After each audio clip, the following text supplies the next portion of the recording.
telah mematuhi ketentuan hukum yang berlaku terkait data pribadi dengan meminta izin.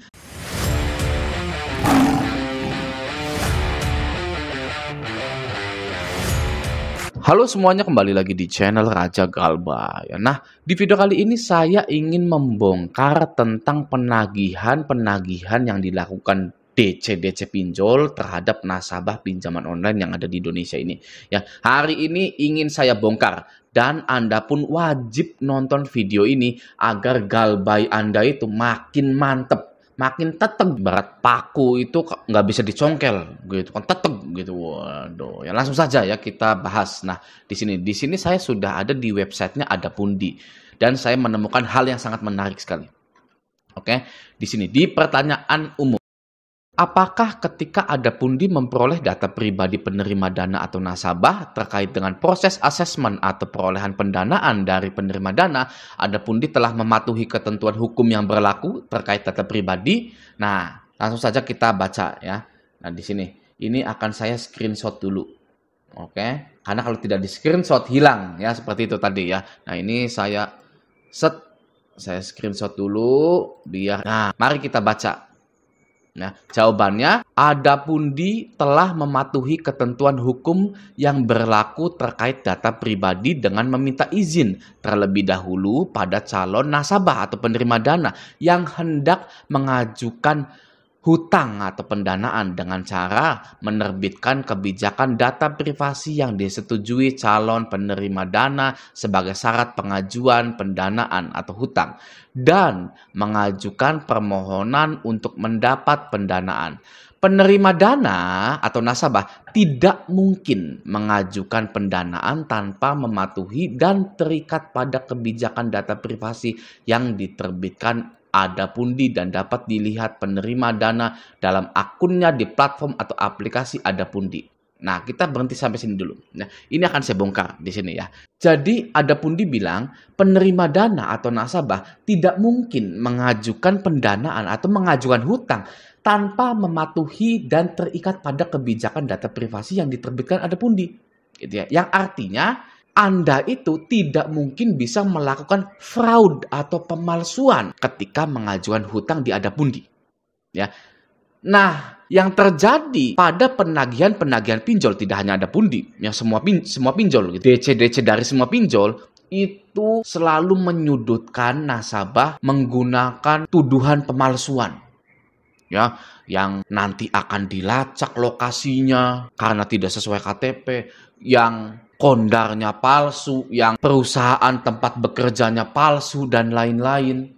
Itu jadi senjatanya DC untuk menagih nasabah-nasabah pinjol. Ada lagi, karena ini pemalsuan akan kami hadirkan kuasa hukum kami. Ya kan seperti itu ya. Anda melanggar pasal berlapis karena sudah gagal bayar gitu ya. Nah itu uang hutang nggak seberapa tapi dituduhnya pasal berlapis, fraud, pemalsuan dan lain-lain. Nah sedangkan kita acuannya di sini gitu. Ini tidak hanya Adapundi saja, ini semua pinjol seperti ini pasti gitu ya. Di sini kita acuannya penerima dana yang ini ya, penerima dana tidak mungkin mengajukan hutang tanpa mematuhi dan terikat pada kebijakannya Adapundi gitu ya.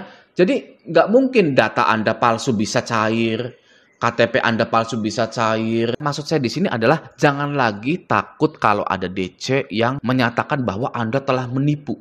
Anda telah pemalsuan data gitu ya. Itu waduh nggak mungkin sama sekali ya. Karena semua pinjol pun pasti seperti ini. Penerima dana tidak mungkin mengajukan pendanaan tanpa mematuhi kebijakan data privasi dari pinjol terkait. Gitu ya. Jadi bullshit semuanya. Bullshit kalau ada DC yang bilang bahwa Anda itu pemalsuan, pindah rumah, KTP palsu, KK palsu.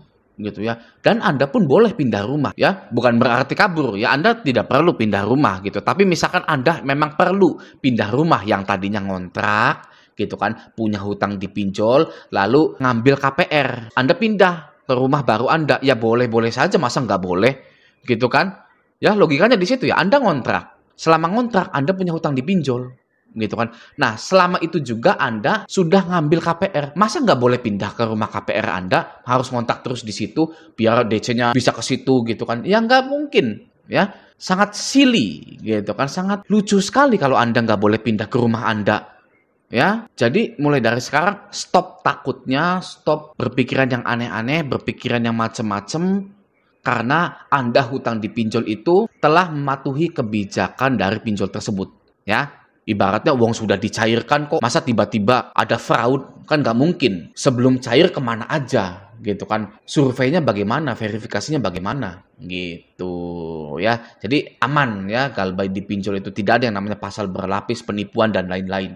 Gitu ya. Nah, sekarang saya ingin bahas satu lagi di sini. Apakah ada pundi wajib bertanggung jawab atas intimidasi, kekerasan, dan perbuatan melanggar hukum yang merugikan penerima dana atau nasabah yang disebabkan ulah oknum penagih utang eksternal yang ditugaskan ada pundi berdasarkan kerjasama dengan penyedia jasa penagih utang? Nah, langsung saja kita lihat jawabannya. Kita screenshot dulu biar tidak hilang dia ya. Jadi apakah ada pundi bertanggung jawab jika ada DCWA yang beringas, yang mengintimidasi gitu kan?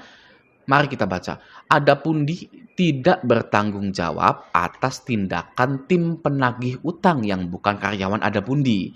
Ada pundi akan bertindak tegas dengan menyelidiki dugaan tindakan kekerasan dan intimidasi oleh penagih utang dari perusahaan yang bekerja sama dengan ada pundi atau pihak ketiga ya untuk menagih utang penerima dana. Nah, jika terbukti bersalah, maka ada pundi akan mengakhiri kerjasama dengan perusahaan penyedia jasa. Jadi, kalau ada yang ngancem-ngancem dari ada pundi itu, ada pundi tidak bertanggung jawab.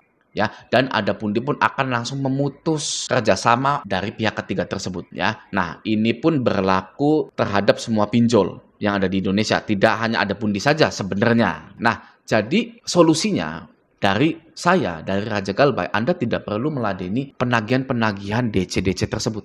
Karena Anda tidak tahu ini pihak ketiga, ini asli dari ada pundinya atau tidak. Gitu, Anda tidak tahu, ya kan? Maka dari itu, kalau ada penagihan dari DC pinjol yang masuk, entah dari ada pundi, aku laku, kredivo, apapun, gitu ya, itu abaikan. Karena semua perusahaan pinjol itu tidak akan bertanggung jawab atas tindakan penagih utang yang melanggar hukum. Jadi misalkan Anda menjadi korban, ya kantor pinjolnya ini tidak bertanggung jawab. Itu tanggung jawab dari pihak ketiga. Mungkin gitu. Bingung kan? Ya, ini pihak ketiga atau pihak ada pundi atau pihak aku laku beneran? Bingung kan? Nah, masih mending jangan diladeni. Ya, daripada kitanya jadi korban. Gitu loh ya, nggak apa-apa tidak meladeni, masih mending kita selamatkan diri kita sendiri. Anda pasti sudah tahu ada korban yang mengakhiri hidupnya karena pinjol-pinjol itu ya, karena penagihan-penagihan dari DC-DC pinjol itu. Selamatkanlah diri kita ini. Oke, jadi rangkuman dari video ini adalah yang pertama, tidak ada yang namanya fraud di pinjol, tidak ada yang namanya pemalsuan-pemalsuan data, itu nggak ada. Karena semua nasabah harus patuh pada kebijakan privasi yang diterbitkan oleh pinjol-pinjol tersebut. Oke ya, yang kedua adalah kita tidak perlu menanggapi DC-DC pinjol karena kita tidak tahu DC pinjol itu apakah asli dari ada pundi, asli dari pinjolnya langsung atau dari pihak ketiganya, yang mana bisa mengakibatkan pelanggaran hukum terjadi yang bisa merugikan kita. Ya, masih mending kita ganti saja nomor HP-nya. Ya, tutup saja semua komunikasi, akses komunikasi. Oke. Nah, semoga video ini bermanfaat. Sampai jumpa di video selanjutnya.